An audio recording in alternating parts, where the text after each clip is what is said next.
Saking hebohnya mitos dari Gunung Pegat terhadap pasangan pengantin ini, sampai-sampai mitos tersebut diangkat ke dalam sebuah penelitian oleh seorang yang bernama Arif Hidayatullah pada tahun 2018, di mana dalam penelitiannya itu dikatakan bahwa pasangan pengantin yang terpaksa melewati Gunung Pegat harus melepaskan sepasang ayam yang ukurannya itu sekepalan orang dewasa.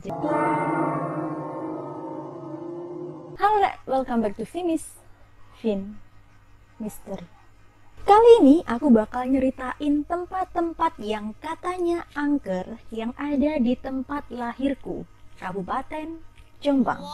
By the way, aku yakin nih tempat-tempat yang akan aku ceritain pasti udah banyak yang tahu, terutama teman-teman yang berasal dari Kabupaten Jombang. Jadi nggak hanya aku doang yang tahu, pasti teman-teman juga pernah denger kisahnya, gimana angkernya.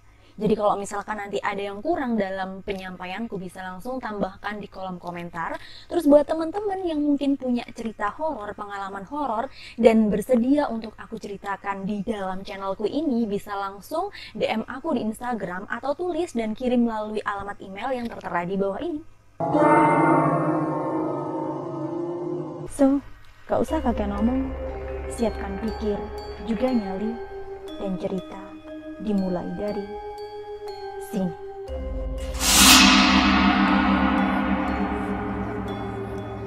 Yang pertama dan tidak akan pernah terlupakan kalau kita nyeritain tempat angker di Kabupaten Jombang adalah Makam Medelek. Lokasinya ada di Kecamatan Tembelang, dan kalau misalkan diukur ya sekitar 15 km lah ya dari rumahku. Berdasarkan kisahnya, sekitar tahun 900 dulunya nih ya, Makam Medelek itu merupakan bangunan atau gerbang yang harus dilewati ketika orang-orang itu akan menuju kerajaan Medang Kamulan. Nah, bangunan ini bukan kerajaannya ya. Bangunan ini itu terdiri atas batuan-batuan berwarna orange, kuning, dan merah. Dimana kalau misalkan kita tahu sekarang bangunan ada warna orange, kuning, merah disatuin kan kelihatan megah gitu ya.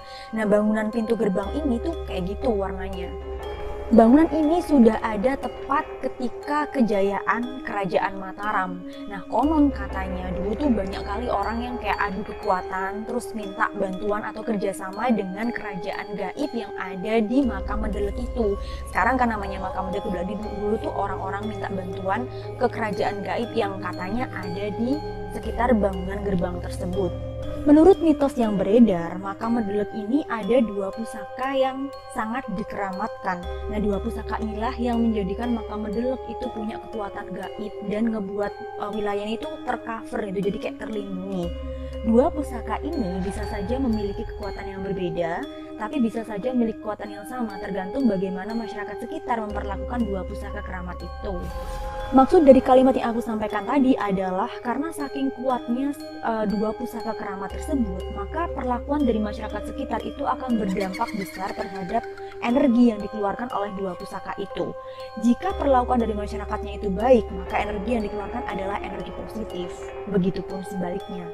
Nah, for your information, dua pusaka keramat itu sudah ada di sana, di tempat tersebut, sejak zaman dulu.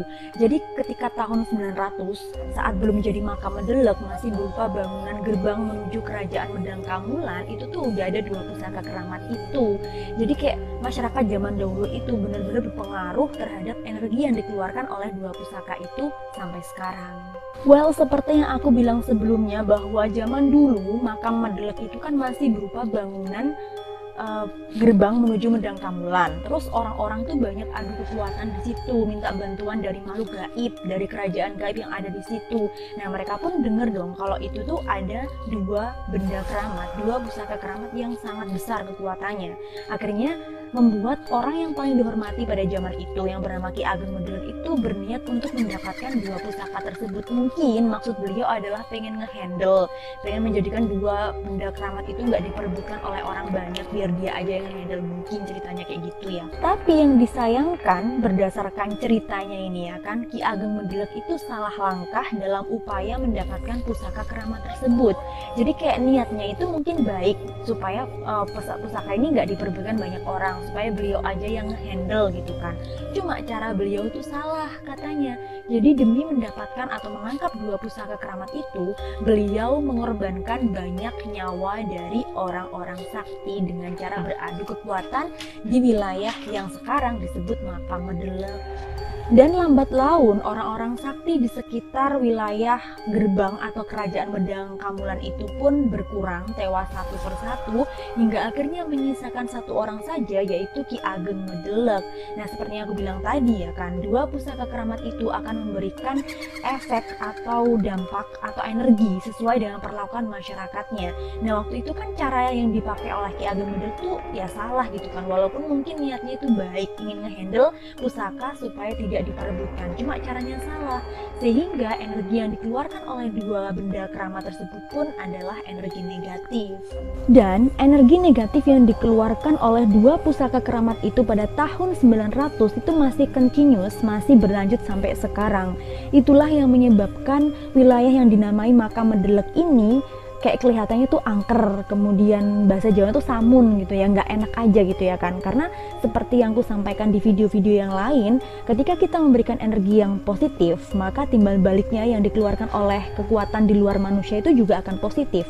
Tapi ketika kita memberikan energi negatif, maka yang datang juga bakal negatif. Jadi mungkin itu yang terjadi di Makam Medelek, padahal dulunya itu adalah wilayah yang sangat dikeramatkan karena itu adalah gerbang sebelum sampai ke kerajaan Medang Kamulan yang sangat dihormati waktu itu.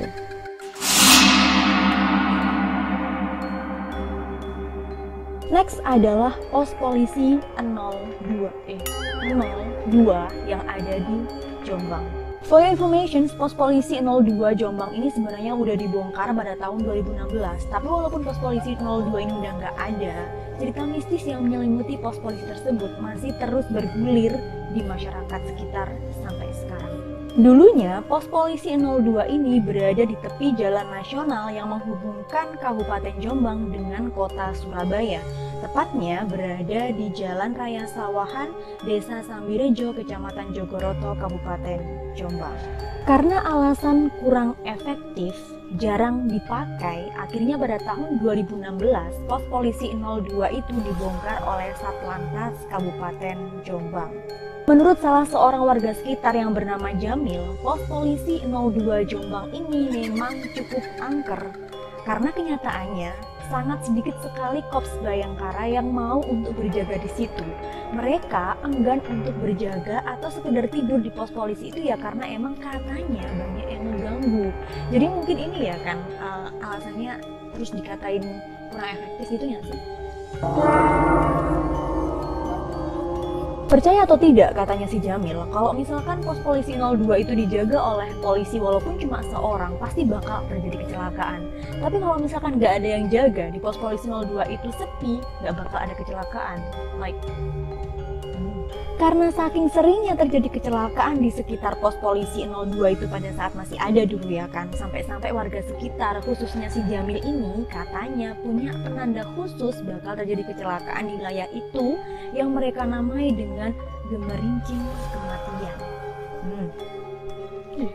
Penanda atau gemerincing kematian yang dimaksud oleh Jamil itu biasanya pada tengah malam sekitar pukul 00 sampai 2.30 pagi bakal terdengar klakson yang seperti suara klakson mobil itu sebanyak 2 kali. Nah, kalau itu udah terdengar, entah besok atau lusa pasti bakal terjadi kecelakaan di sekitar wilayah pos polisi 02. Selain suara yang menyerupai klakson mobil, gemerincing kematian yang dimaksud oleh warga sekitar itu terkadang juga berupa bunyi-bunyian dari lonceng kecil.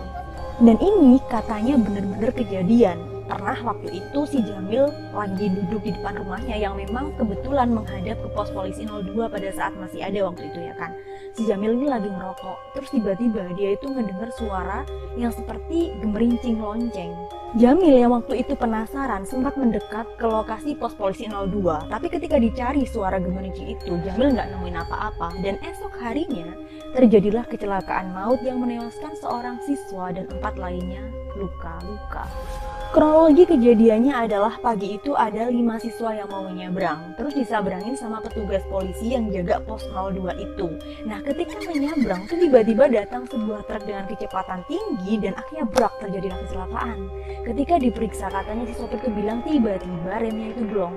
Tapi saat diperiksa lebih detail oleh polisi ya truknya ini, ya remnya itu nggak blong. Jadi kayak kronologi ini kemudian menyebar di masyarakat dan akhirnya mereka semua percaya bahwa kecelakaan itu tuh ya ulah makhluk halus yang merasa terganggu karena pos polisi 02 dijaga oleh seorang petugas pagi itu. Ya kan kita orang juga nggak tahu ya, aku juga nggak tahu, kali aja sopirnya itu kan bohong kan bisa juga.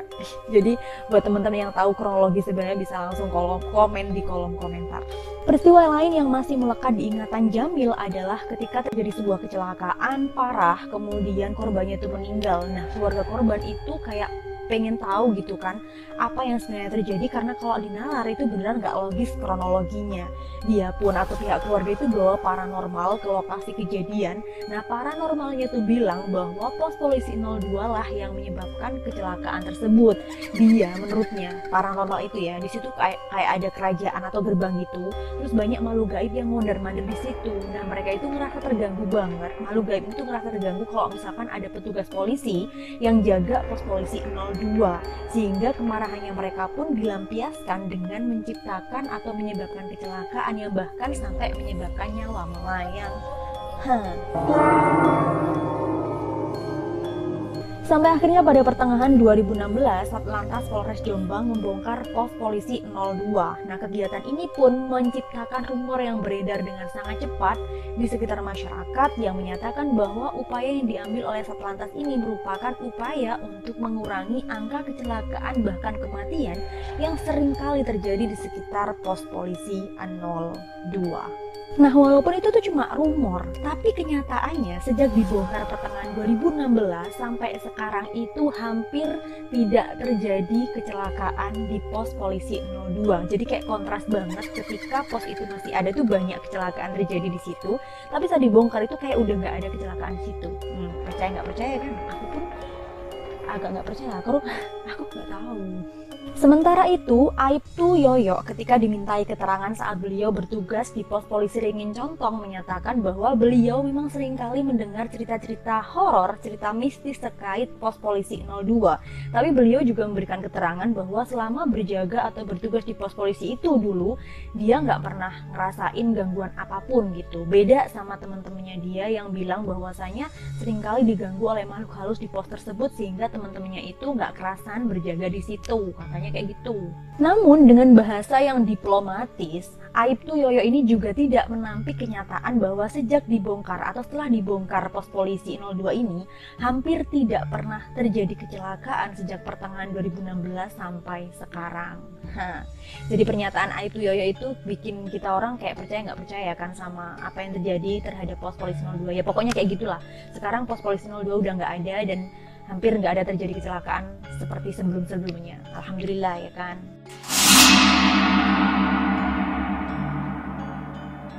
Selanjutnya adalah mitos Gunung Pegadhan perceraian.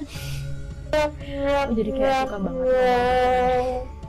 Enggak ya teman-teman, jadi disclaimer dulu. Aku bilang kayak aku suka banget ngomongin divorce itu nggak kayak gitu. Ini lebih kayak ke pride aja sih, karena memang lokasi dari Gunung Pegat itu cukup dekat dengan rumahku. Jadi kalau misalkan aku ngomongin Gunung Pegat itu jadi kan kayak familiar gitu, jadi kayak bangga aja. Jadi mitos Gunung Pegat ini berbunyi bahwa siapapun pasangan pengantin yang melintasi Gunung Pegat itu maka mereka ditakdirkan untuk bercerai. Mitos ini sangat dipercaya oleh masyarakat zaman dulu dan masih juga ada yang percaya pada saat ini, terutama masyarakat atau orang-orang yang berada di daerah utara, jadi kayak Lamongan, Tuban, Bojonegoro dan sebagainya yang mendapatkan suami atau istri dari Kabupaten Jombang. Sebenarnya Gunung Pegat itu lokasinya ikut Kabupaten Lamongan, jadi kayak perbatasan antara Kabupaten Lamongan dan Kabupaten Jombang. So kenapa aku tetap taring di sini walaupun Gunung Pegat nggak ikut Kabupaten Jombang? Karena emang sangat familiar banget mitos Gunung Pegat ini bagi masyarakat Jombang. Aku tahu gitu kan, banyak yang tahu, bahkan hampir semuanya tahu tuh. Mungkin masih ada teman-teman dari Jombang yang nggak tahu mitos Gunung Pegat, nih like kalian kemana aja? Tapi nggak apa-apa sih, nggak apa-apa. Jadi kalau kalian belum tahu bisa langsung ikutin ceritaku setelah ini, oke? Mitos Gunung Pegat ini kalau kupikir secara nalar itu sangat merepotkan pasangan pengantin yang misalkan orang daerah utara dari Lamongan, Tuban, Bojonegoro yang dapat calon suami atau istri dari Kabupaten Jombang, karena faktanya jalur terdekat kalau misalkan mau nikah iring-iringan gitu ya lewat Gunung Pegat coy kalau mau ke Jombang. Tapi karena mereka percaya mitos, contohnya nih ya kan orang Lamongan nih suaminya terus dapat istri orang Jombang kan mau iring-iringan. Nah demi menghindari Gunung Pegat itu, demi mitos itu, karena takut mitos takut cerai ya kan, akhirnya si pengantin sama keluarganya milih buat putar arah, jadi nggak lewat Gunung Pegat, mereka lewat muter dulu nih ke Mojokerto baru deh sampai ke Jombang. Lama. Saking hebohnya mitos dari Gunung Pegat terhadap pasangan pengantin ini, sampai-sampai mitos tersebut diangkat ke dalam sebuah penelitian oleh seorang yang bernama Arif Hidayatullah pada tahun 2018, di mana dalam penelitiannya itu dikatakan bahwa pasangan pengantin yang terpaksa melewati Gunung Pegat harus melepaskan sepasang ayam yang ukurannya itu sekepalan orang dewasa. Jadi kayak pasangan ayam betina dan jantan yang masih kecil-kecil gitu kan dilepas tuh di Gunung Pegat. Namun, salah satu tokoh agama yang berada di desa sekitar Gunung Pegat itu, di desa Karang, mengatakan bahwa beliau menolak untuk percaya pada mitos tersebut. Karena bagi beliau, unen-unen Jowo, kalau mitos Gunung Pegat itu kan termasuk unen-unen Jowo gitu kan, itu tuh nggak punya konsekuensi logis, apalagi melepaskan sepasang ayam, kemudian dikatakan pasangan itu akan langgeng, nggak bercerai, like unlogic gitu kan, karena kan perceraian itu takdir, nggak ada hubungannya sama sepasang ayam dilepaskan gitu cara berpikir tokoh agama dari desa Karang itu. Alih-alih mengatakan bahwa kegiatan melepas ayam di Gunung Pegat yang merupakan mitos itu adalah musyrik, beliau lebih memilih untuk mengatakan bahwa melepaskan sepasang ayam di Gunung Pegat itu memang nggak logis untuk dikatakan bisa mencegah perceraian. Tapi beliau itu lebih percaya bahwa ketika pengantin melepaskan sepasang ayam itu baik juga, karena sama atau sesuai dengan tradisi dan norma agama yang dipercaya oleh masyarakat sekitar. Jadi menurut beliau, kalau misalkan ada pasangan pengantin yang lewat Gunung Pegat kemudian mau melepaskan sepasang ayam di daerah itu ya silahkan, tapi jangan sampai percaya kepada mitosnya yang menganggap bahwa ketika melepaskan ayam maka mereka akan terhindar dari perceraian. Gak kayak gitu mikirnya saudara. Jadi kalau misalkan melepaskan ayam, diniatkan meminta kepada yang punya hidup supaya dimudahkan untuk segalanya kehidupan pernikahan mereka gitu kan, dengan cara menolak bala melalui sedekah siri ini. Terus kenapa bisa kegiatan melepaskan sepasang ayam di Gunung Pegat yang dilakukan oleh pengantin itu dikatakan sedekah siri? Ya karena kan ada sepasang pengantin ngelepasin sepasang ayam, mereka nggak tahu ayam-ayam itu bakal hidup atau mati gitu kan. Katakanlah hidup ditemuin sama orang, ya kan pasangan pengantin ini nggak tahu siapa yang bakal nemuin, siapa yang bakal ngerawat. Katakanlah hidup kemudian diterawat, berarti kan si pengantin ini memberikan ayamnya itu kepada seorang ini, tapi kan pengantin ini nggak tahu, makanya itu disebut sebagai sedekah siri, karena sedekah yang rahasia, nggak tahu siapa yang terima, sekedar bismillah mau bersedekah meminta keridhaan sang ilahi supaya pernikahan saya dan pasangan saya itu bisa lancar, kayak gitu.